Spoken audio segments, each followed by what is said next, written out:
Hey guys, we are here for our annual MAGFest recap 2018, and we are fresh back. So this is our little tradition to have this little video here the night that we return, with everything fresh in our head. So we just wanted to kind of give you guys a little recap of our experience and what we did. Try to make it brief and quick as always. So first we will mention, well, first of all, thanks for joining us, Mother Brains. She doesn't do a lot of videos with us, but MAGFest, as a lot of you guys know, is just the two of us. We don't take the kids on this thing because it's not very, kid friendly. So it has become our little getaway for the year. So, and that's probably the best part for us, is that we get away from the kids for a couple of days and get to not worry about cooking and cleaning and all that, adult stuff. So that is the biggest draw for us with this MAGFest event. So it's always a good time for us. So I guess we'll start out by saying how cold it was. It was crazy. Bitter cold. It was in the single digits Fahrenheit. And the wind chill made it feel like it was below zero. Negative zero. So Negative I think zero. below zero. I think Saturday night was like 4 degrees, and that was not with the wind chill. So it was extremely cold. But on an upside, this was the first year we actually had a room at the Gaylord inside the actual event place. So usually we had a hotel that was a block away or right across the street. But thanks to my wife's diligence, we were able to get a hotel or a room in the Gaylord this year, which, because it was so cold, was extra nice, because it was so cool just to get up on the elevator and go to our room without having to bundle up and carry our coats and stuff. Yes. Last year it was really cold too during MAGFest. It actually snowed and everything. And this year it didn't snow, but we had snow on the ground because we had a blizzard here where I live, and we almost thought we weren't going to make it because the roads were really bad. The morning we had to leave, and we had somebody come into our house to watch the kids, and we were concerned about safety and everything, but it ended up being okay. But it's been really, the weather was really bad. But anyway, it was bitter cold at MAGFest. The river out there was frozen. Yeah, the Potomac was and so we frozen. did walk a couple of times to go get something to eat, and it was, my face was like frozen. Did not want to leave the hotel. hotel. Cold, and the water's right there. So the wind is coming off the water, and it was insane. But I said this last time. It kind of makes it memorable to me, and it kind of like an adventure. So I really kind of liked that it was so cold. But don't claim that you liked it. You didn't like it. It was a little annoying, but it is what it is. So anyway, what else we'll talk about is the people that we met, which is always a highlight for us. Of course, every year we traditionally hang out with Yoshi the whole time, or Ben, as we call him now. Yoshi. So yeah, he is going through a little bit of an identity change, I think. So he's going by Ben now on Twitter, or Ben something. What is it? I'll look it up later. I'll put it down here. But he's changed his Twitter handle. But anyway, we had a good time as always hanging out with Yoshi. He ate plenty of meals with us and pretty much hung out with us the whole time, and that was always a pleasure. He's as everyone knows in the club, he's a great guy, great, very easy to get along with and talk to. So always a pleasure hanging out with Yoshi. And we also met some new people. We met Travis from Polykill Podcast, and Chris, who is a newer club member, and his Twitter handle is baseguy654, and I'll put it down here too. And we also met someone named AD Defense. I'm sorry. I think he's a newer member as well. I don't know him very well. But we briefly met with them, didn't talk to them too much. He was with some friends and another crowd. But anyway, I talked to Chris and Travis for like 2 hours, and it was really a good conversation. Had a lot of good time. I had a lot of fun talking with them, and it was really cool to meet other club members and to hang out for a little while. And so that's always a fun part of the MAGFest, is who we get to meet. I also met with Rip from the NARC podcast again, and he's there every year. So we had a good conversation a couple times and met up on the vendor floor a couple times, so that was really cool. And also we got to meet Square Painter again, who we saw at Too Many Games last year, and he's always at MAGFest as well. And I actually bought something from him, so I'll share that here in a minute when we talk about our pickups. But a highlight of any fest like this is, oftentimes who you meet and who you hang out with and all that stuff. So always fun meeting club members and other people that we don't get to see very often. So I guess next we'll talk about some of the panels that we went to. We went to, I think, just 3 panels, or we went to 2 together, and I went to one by myself. They were good. We went to one about I enjoyed the panels. NES games that were never released. That was probably my favorite one. That was the best one. And it really was done. I should have wrote his name down. His Frank. I'll His put it last down name here. begins with a C. I think he's well known. I don't know him very well, but I gather he's very well known because he's a pretty. He's recently started the Video Game Historical Foundation, right? Sounds so right.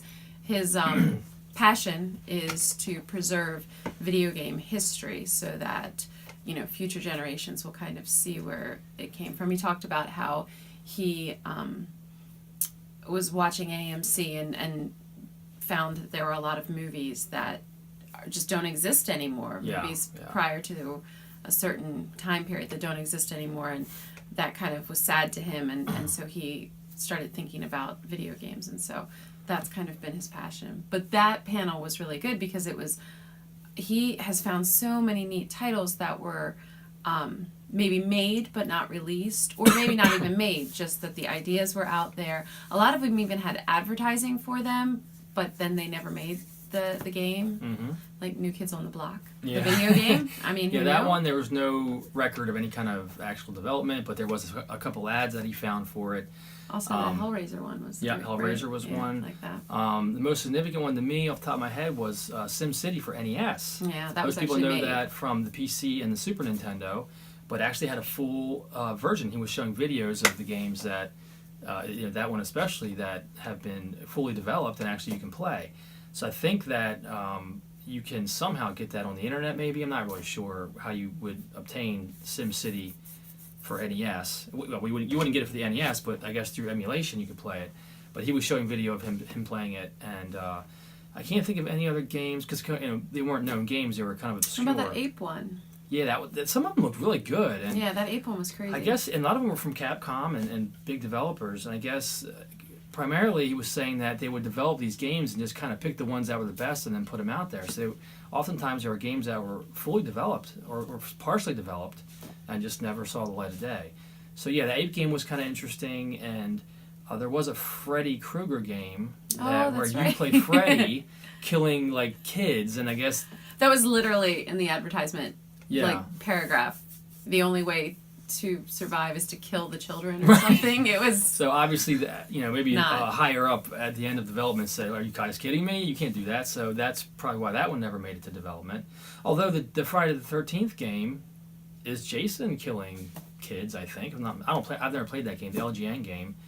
So I guess some games like that got released and some didn't. But anyway, it was a very interesting discussion and panel, and I really enjoyed that was one. Really interesting. And then we also went to one about preservation of video game history, I think. Yeah, it was preservation of video games. There was a panel of like 4 speakers, and that Frank.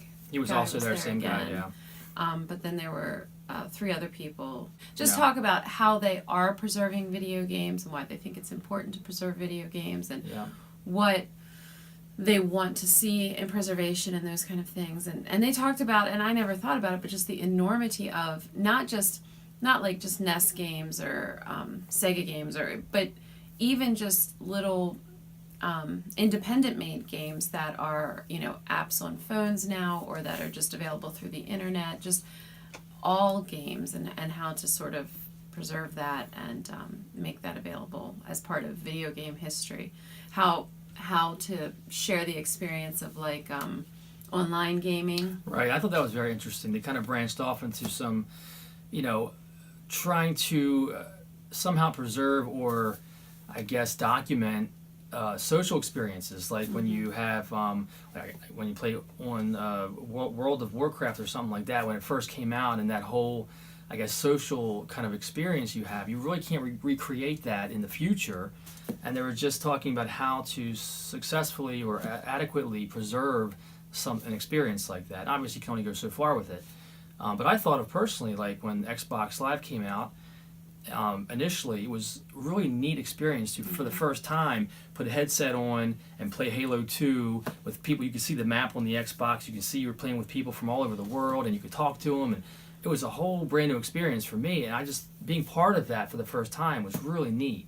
And, because it's never going to be new again in the future, trying to recapture that feeling again, or that part of history, is difficult to do sometimes. So it was a really interesting discussion to not only talk about preserving the games themselves, but the experiences and all that go with it. So that was a good panel as well. And then I went to one about nostalgia, which, most of you guys know, I'm really into that. I find it fascinating, what triggers it, and they were primarily talking about games and movies and such that do nostalgia well, and ones that are doing it as like a cash grab or just like a I don't know how to describe it, but just a kind of a cheap way to draw people in and to make money off nostalgia where it's not genuine. They used some examples that were good, like Shovel Knight, where it's not just a cookie cutter thing that is taking something from the past and just jam it in your face. It's actually a very well done and thought out game that doesn't just carbon copy something. It actually kind of just has nuances of the past and stuff like that kind of trigger your nostalgia, but don't throw it in your face. So I think they used another good example they used was the Stranger Things series, and I actually brought up that I thought the first season was really good at that because I thought the nostalgia in that was subtle and kind of in the background, and then I thought come second season it was a little more in your face, and it seemed like they were throwing songs in there and the Ghostbusters outfits and stuff like that just for the I remember that kind of thing, and I thought it kind of cheapened it a little bit, but it was a really good discussion, and I'm really into nostalgia, so I found that very interesting. So that was another good panel, and I think that's all the panels that we went to, right? We were planning on going to RetroWare TV, but we never made it to that. Well, you're talking about nostalgia. We should talk about the computer museum. Oh yeah, that was really cool. They awesome. had a little museum set up of old computers, and really neat to go in there and see really old computers. Like the oldest one in there was 72. It said 72. Okay, that's what it said. Yeah. And I'd never seen some of these things. Some of them looked like just like some you see in a lab or something, like little boxes with. Little I'll show some pictures. Screens. But it was really cool, and they had a whole bunch of Apples in there, and they had a Commodore 64, a bunch of old Atari computers. Some of the stuff I remember, I had a couple of those when I was younger. We had I never had a Commodore 64 personally, but a lot of my friends did, so I had a lot of experience playing that. So that was cool to see. We had what was it called? The VIC 20 was another Commodore. I did have the Atari XE, and I was so hoping to see that, but they didn't have that one there, because I had that when I was a kid, which is an Atari cartridge-based kind of keyboard computer with a light gun. And I do want to get that console again one day. Had like pastel-colored buttons on it, but they didn't have that there for some reason. But they had pretty much everything else you could think of. So that was really neat to kind of see. I liked that. That was that one also had a lot of the advertisements, which I like to look at. Yeah. I think the Commodore, the VIC 20 was on sale for $400. $399 was the And back price, then, what was that? Probably 81 or something, I guess. That was probably. I forget what it said. I thought it's pre-NES, say. I think. I don't remember, but it did say. But anyway, it was $399, which I guess would have been pretty dang pricey. Yeah. And it was funny, they had one computer that had an advertisement that it was portable. Oh, that's right. It turned into like this giant suitcase. It had to have weighed huge, 100 pounds or something. The keyboard flipped down, and it had all of the big floppy, original floppy disks. It had 3 or 4 of those slots. But then you would flip it up, and then you clipped it together, and it was portable. And it was like a giant I've never box. seen anything, and it had to weigh. And I'm looking at my phone thinking, this is portable. It yeah. was so funny. That was funny. How fast it progressed, but that was a very interesting museum. That was. So that was cool, and let's see here. Well, we'll talk about the cosplay real quick. Always my fave. As always, unbelievably So impressive. good. Again, I've said it before, I'll never do it, but I do enjoy appreciating the talent that goes behind it, and Really again, as we get older, the bigger gap there is between what I understand I'm looking at and what I'm, would have dressed up as, I guess, but it's you still see Zelda, you still see Link, you still see Super Mario and tons Luigi. of that stuff, of course, and then you see these crazy looking things. I don't know what they are. Characters. Yoshi said lots of Overwatch, and obviously anime stuff and animals and. Yeah, but Star Fox was cool. Star Fox was cool. Yeah, we saw him. I'll show a bunch of video or pictures of it while Loki we're talking was there. here. Marvel characters, of course. Some Stranger Things characters. Oh, we saw R2-D2, a full working R2D2 robot. It was like spitting image. It was awesome. It was full really good. size. Very well It done. sounded exactly like when the guy had a remote control and he was wheeling them around.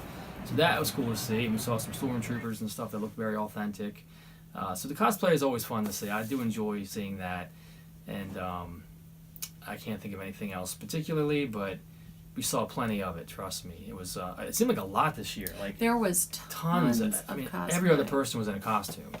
I guess we'll go ahead into the vendor floor.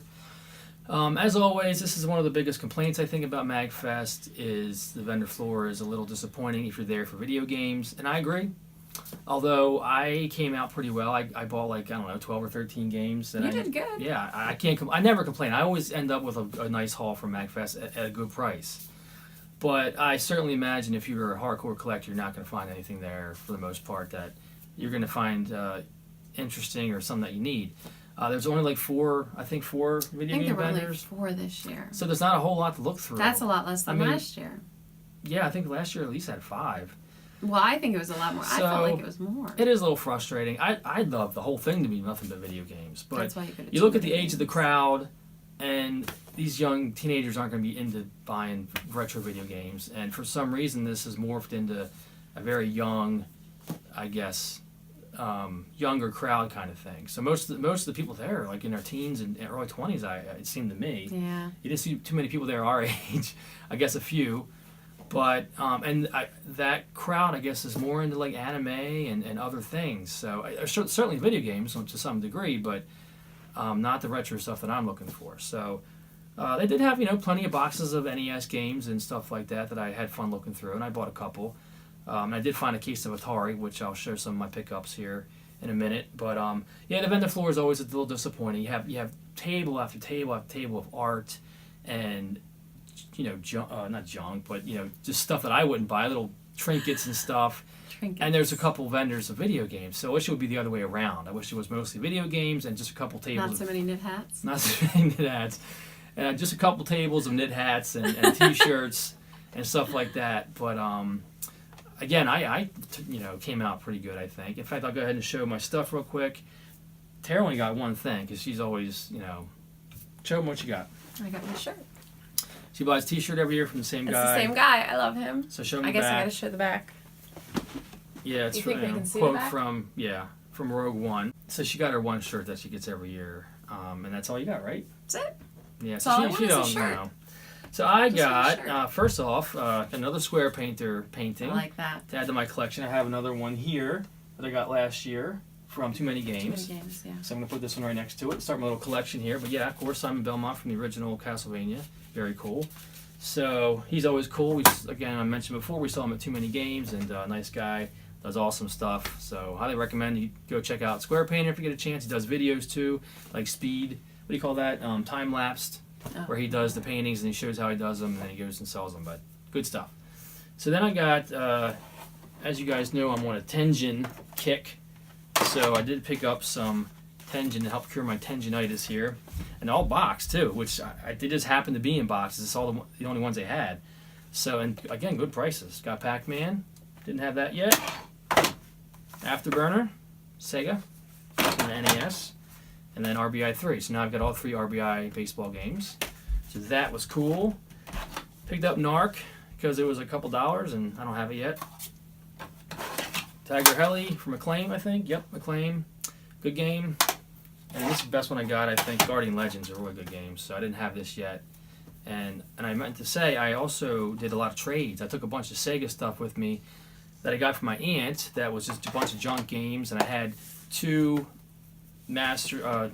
Genesis Model 2s plus my Model 1, so I didn't need 3 Sega consoles, so I took that with me and traded it all in. I got like $50 worth of trade-in value. That was good. So that was a lot of what I got these games with. And then I got a bunch of cool Atari games. Barnstorming, I'll do these quick. Jungle Hunt, Pole Position. These are all a couple dollars. Laser Blast. Settle down. These are all games that I used to have and I love. Star Master, I used to love this game. Funny story, I used to put this on my TV in my basement, and because it just kind of kept going on with the first-person view there, and I used to pretend my basement was the inside of a spaceship, and that was a cockpit, and I'd run around with my laser gun, and I was in like the Millennium Falcon in my head, so that's kind of funny. But anyway. Aren't you always in the Millennium Falcon? Yeah, I know. Star Voyager, Kangaroo, of course, and Star Raiders. So Yeah, you did all right. can't complain. Got a bunch For of 4 Atari games for a vendors. couple bucks. So I got like, I don't know, 15 games or something. And that's it, right? That's all I got as far as pickups. So That's all you got. that's enough for me. It's like, oh yeah, let's talk about. We did a VR, virtual reality. Oh, that's right. That was a highlight fun. for me. That was really fun. We did that Oculus Rift a couple years ago when the VR was brand new, and I thought that was really cool too. But this was even better. Well, that wasn't really a game. You couldn't interact Yeah, it in was that like world. a You just spirit, stood like there. yeah. This, you could interact. You controlled things. They had We both did 2 different ones. She did a Flappy Bird type one where which you're I'm flying, very bad at. flying with the things, and the more you flap your arms, you kind of just like Flappy Bird, but it's 3D, and you're flying through That things. was And really bad. she didn't do real well, but Thanks. You're supposed to say, "Hon, you were great." she did good. So I picked, of course, a space shooter one, and it was so cool. You stand there, and they give you 2 trigger. One's a shield. You can't see what I'm doing I'll show a video. And one's a gun. And of course, you're seeing your gun. It's a really cool looking gun. You can like look at it and stuff. And then like these like droids are coming up, and you're just shooting at them, and it was so cool. I mean, I really was into it. So I had a really good time doing that. I'm a big retro guy, but that was really neat. So I had a fun. good time doing that. I'd like to try that again. And I'm not sure how that compares to the Sony one. This was HTC Vive. Was that it? No, that's not correct. Okay, I don't know what it was. It was not Sony, and it wasn't Oculus Rift, so it Yeah. was something else. And yeah, it relied on things set up in the room, so it wouldn't be something you'd play on a console. So I don't know where that's going as far as selling it to the public, but it was really cool to try. It was fun. So It I was a really fun enjoyed time. that. And then there's the arcade that we didn't spend a ton of time in this year. I wanted to. I know. They had a lot of good games this year, and it seemed like They they were working did. better. Last They year, a lot of were. them were broken down. There were a couple ones that were broke down, but I did play a That was couple. much better. We did have a good time. We played through and beat Captain Commando together, Mm-hmm. which is a great 16-bit era fighting game from Capcom. Side-scrolling beat-em-up game. Got rid of all the super criminals? Is that what they were called? I don't know. Something. It was fun. It was So we played through and beat that. We always try to beat a game in the arcade. Last year we beat Double Dragon 1. Mm-hmm. So we did that. It was fun. I played some Tron Deadly Discs. I played some... Did I make Star notes Wars on that? Battle Pod. Battle Pod. Yeah, that is so cool. That's almost like a VR to me because you're so close to that screen and it like vibrates and it's really loud. And it kind of feels like you're in a virtual reality thing with that too. So I always enjoy playing that. That's like the 3rd time I've tried that. And I did real well. I blew up the Death Star, and I did a Hoth, and I beat that level too. So then I just gave some mouse turn. But it's really cool. I highly recommend you guys check out the Star Wars Battle Pod. If you haven't before. It's a really cool experience. So I did play that. I played some Zaxxon and some Space Invaders. Some older video games, arcade games. What about you? Did you play some? I did. I played Mortal Kombat 3 because it's my fave. Okay. And I played the original Mario Brothers, which I had never played that original Mario Brothers on the arcade like that, so that was a bit different. I guess. I guess if you're used to Super Mario Brothers. I'm used to Super Mario Brothers or my fave, Super Mario Brothers 2. I was telling her I had the original Mario Brothers for Atari back in the day, and then I had it again for the NES, and I still have it for the NES. We never had that. But yeah, I was very familiar with that. You hit them from, I guess the difference is you hit them from below, knock them over, Then you gotta and then kick you them gotta go off. kick them off. In Super Mario Bros., you just jump on top of them, so you gotta. Yeah, see, I didn't different. realize that I couldn't jump on top of them. So I until like that died. game. That's a good game though. That's a fun game. Yeah. They did have a lot of 8-bit and 16-bit era stuff that I enjoyed They did. seeing. A lot of pinball games. I didn't play any of those. But whatever. And she got to play her 3DS, during the I did weekend get and to collect play some my Mii's 3DS. and stuff like that, which again, she doesn't do too much here at the house. So. No, I never. Again, did for play us, 3DS. the big draw, and this is why we're always going to like MAGFest, is because it can't really be bad for us because we just get to relax for a couple days. One weekend a year we do this. And Yeah. without being a mommy and daddy for a couple no days. laundry, no cooking dinner, Eating meals out every day and just sleeping in. It's just great. Oh my gosh, sleeping in. You're raising 3 kids and you work full time. That itself is just such a great getaway. But obviously, again, meeting all the people and seeing all the That was really geek fun this culture year, and playing the video more. games, and it's just a really good weekend for us. So we once again had a excellent time at MAGFest. Looking forward to going next year already and planning that out. Hopefully Yeah, but we're looking forward to one, too many games. That'll be fun. We're just going up for the day, I think, if we get to go, and Yeah. we'll take the kids. But then two, Chicago in Yeah. July. That's So our plan, is that to is the take the plan whole family for the whole up fam. to meet the Cartridge Club members, and that's going to be really fun. So really looking forward to that. So that'll make me happy too. So absolutely, that's going to be our summer vacation next year, is to go to Chicago. So looking forward to seeing everybody there that's going. So hopefully everybody gets to make it out that can. Well, a make lot of it. people said they were. Yeah. Travis said he was. Yep. And Chris, I think, said he was planning. That's Yes. a good group of people that are. And Yeah. Yoshi, you're going. Yoshi said he's going to think about it, but He's he'll going. go. He's going to go. We'll pull him behind our van in a cart or something if we have to. We'll strap Yoshi to the top. Yeah.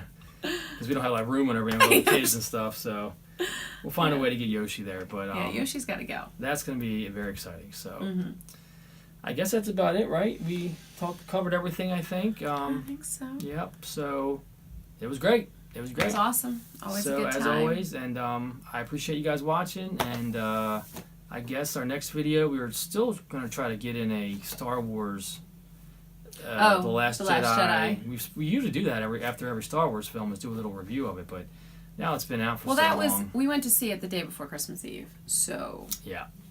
And then I did do a video a couple weeks ago or whatever. with well, the that was kids. just like pickups and stuff, right? Yeah, it was like a post-Christmas pickup video. So we'll see. We'll see what our next one is, but maybe it'll be there's so much to talk about with that movie, but it's already been discussed at hashed and length rehashed on and- Twitter and in the forums and all that stuff. So I don't know if it's even worth talking about. It's all been We said. have nothing new to say. It's all. Can add yeah. nothing to the conversation. I mean, there is a lot to talk about with that movie, but especially for Star Wars fans like us. But we'll see. We'll see if the kids want to do it or not. If not, we'll just do another regular video. Maybe we'll write another song or something. Who knows? Tell them to do that. Yeah, we'll see. But anyway, thanks again for watching. Appreciate it, and we'll see you next time. Bye. Bye.